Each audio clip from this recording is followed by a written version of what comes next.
All right, we're back, family. For those of you who don't know, I only get 15 minutes on YouTube and 10 minutes on Instagram. And this was a little bit of a longer message, so we're going to do two parts to it. And this is the second part. We just spoke about how the second temptation is the adversary trying to get you to sin in the belief that the Most High Yah will still protect you and cover you, even despite your sin and iniquity.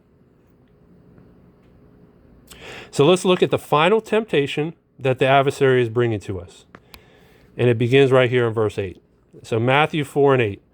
Again, the devil taketh him up into an exceedingly high mountain, and showeth him all the kingdoms of the world and the glory of them, and saith unto him, all these things will I give thee, if thee will fall down and worship me. So the tempter is saying, I will offer you the sun, moon, and stars, all these kingdoms, all these riches, the entire world. I will give to you if you fall down and worship me. It sounds familiar. I want everybody to take a moment when they get a chance is to look up the word worship under the concordance. We're not going to do it right now for sake of time, but look up worship in the concordance.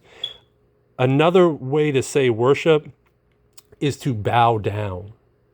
And now a great example of this is you will have many people that will come into your life that will say, if you listen to me, if you just follow my advice, I will give you the sun, moon, and stars. I'll give you whatever you want. You can have all the riches. You can have whatever you want. Many times we see this when you have somebody that's very talented in something, whether it's music, athletics, acting. And from there, you need to get a manager or an agent who helps make sure that you're taken care of and getting the money you deserve. But what that agent or manager usually act like, well, first they play a game on you. They make you believe that they're working for you. When in all actuality, the moment you're not in agreements with them and what they believe the market is saying about you as a talent or you as a person or whatever you bring it to the table, they'll drop you like a bad habit. Okay? If they're so easily willing to drop you, you don't have all the power. Someone with all the power, these people would never be able to dismiss you. Do you see what I'm saying? So anytime somebody comes to you, whether it's a man, whether it's a woman, whether it's your own children, because these temptations will come in the forms of many different things. Come and offering you the sun, the moon, the stars, and the world, we got to reject that. And before we get to Yahushua's response, I want to give you a response I saw. And that is Psalm 22 and 27 and 28. Let's get to it.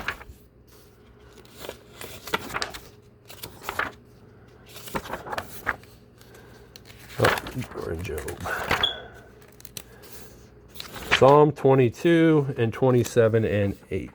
Here we go.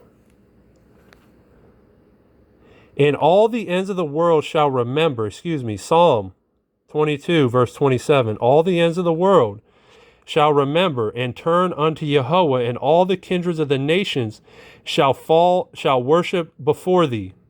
For the kingdom is Yahuwah, and he is the governor amongst the nations. So as we see here in Psalms, it is being made very clear that Yahushua, even over the Gentiles, even over the other nations, he's still the governor, he's still the ruler of us as a people. Okay?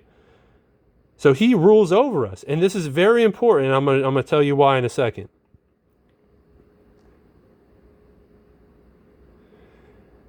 So we're at Matthew 4 and verse 10.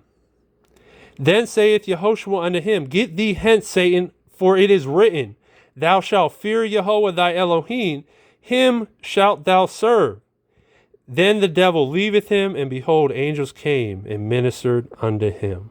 So again, the Messiah is responding back in kind, and he's escalating the intensity of which scriptures he picks to rebuke the adversary.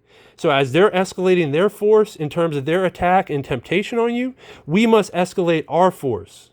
We must escalate our force and bring forth scriptures that rebuke the statement of the tempter, of the sinner, of that person which wants you to do iniquity. Because the adversary is going to work through anybody and everybody in your life to get you to sin, to get you to fall away, and to get you to worship him. Because at the end of the day, the adversary is looking for souls too. And either you're going to be a soul that's going to be saved by the Most High Yah, or you're going to be a soul that's damned because you followed after the works of the adversary. So let's go to that final precept, Deuteronomy 10 and 20, and let's look at it in its entirety, because I mentioned to you guys a while back, or if I haven't, let me mention it to you now. One way to understand the scriptures better and understand the intent of a scripture, because we saw in the first version of temptation, you can have somebody that's a little bit of a cherry picker, and they may pick out one or two scriptures to try to prove a point. But what you need to do, and you need to be able to do, is look above and below that scripture to get the context of the scripture that's being conveyed to you. So sometimes you cannot one line, for instance, Paul's letters. You have to always go above and below those scriptures to give yourself context, because that one line could be in the middle of a parable, could be in the middle of a metaphor, could be in the middle of a story or a lesson, and you're not going to get the full context.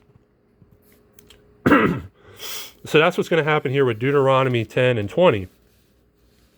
Let's look at the original precept that Yahuwah said. Deuteronomy 10 and 20. Thou shalt fear Yahuwah thy Elohim. Him shalt thou serve, and him shalt thou cleave, and swear by his name. My apologies, family. It's a little hard at times to see it through the phone. Let's read it again. Deuteronomy 10 and 20. Then thou shalt fear Yahuwah thy Elohim. Him shalt thou serve, and to him shalt thou cleave, and swear by his name. See, Yahuwah didn't even say the whole precept, which, again, if you just read this, of course, we need to fear Yahuwah, and because he's the one that we will serve. But to continue on with it, it says, and to him shalt thou cleave and swear by his name. So that eliminates the bowing down to anybody else. That eliminates the worship of anybody else. Not to mention with the precept I gave you from Psalm 22, this is Yahuwah's, and Yahuwah is the governor of the nations. But I wanted to give you guys some context. We're going to read Deuteronomy 10 and beginning at verse 17. For Yahuwah your Elohim is Elohim of Elohim, and Adonai of lords, a great Elohim, a mighty and terrible, which regardeth not person, nor taketh reward. He doeth execute the judgment of the fatherless and widow, and loveth the stranger, in giving him food and raiment. Love ye therefore the stranger, for ye were strangers in the land of Mitzrayim. 20. Thou shalt fear Yahuwah thy Elohim. Him shalt thou cleave, and to him shalt thou swear by his name. And I just butchered that, family. Let me repeat that again. Again, my apologies. Slika. Deuteronomy 10 and 20. Thou shalt fear Yahuwah thy Elohim.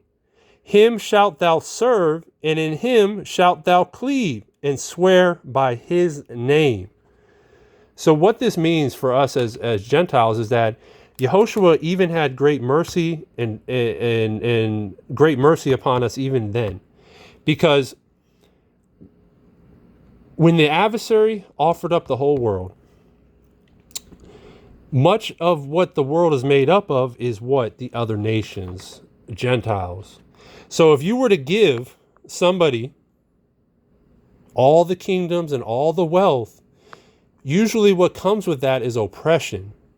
So Yahuwah is even sparing us as Gentiles oppression from the wicked one, because he could not care about us because we're not the Yehudim. But Yahuwah is a man of the scripture, and as we said, he is precepting right here.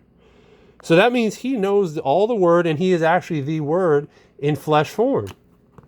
So what he's saying to us is, as Gentiles, he made it a way so that we shouldn't be ruled over and oppressed either.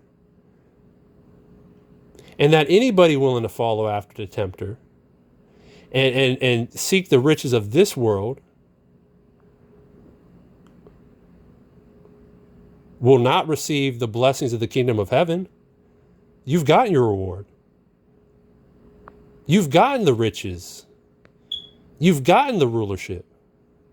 There's nothing left for you to happen to you for you in the kingdom of heaven.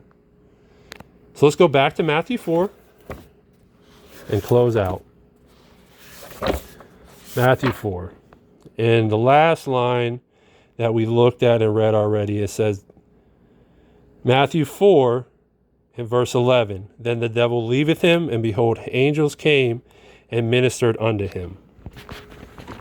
So family, as you see in Matthew 4, the tempter, the adversary, Satan, will depart you if you rebuke him. If you rebuke him with scripture, if you rebuke him through prayer and fast, that's how we rebuke the adversary. And if you got to keep in mind that the adversary just left. It didn't say he was going to leave you alone forever. It didn't say he was departing and never bothering you again. No, he just said he was leaving. When somebody leaves, they can come back. Don't leave your flank open by not responding to temptation in kind, which is use the word. These are the things, these are the enlightenments and the revelations that we should see and we should experience after we've been immersed, family. So I know I went a little longer than I normally do. I thank you for bearing with me. I thank you for bearing with the two parts. I bid you a Shabbat Shalom, and may the Most High Yah bless you and keep you in this coming week. Shalom.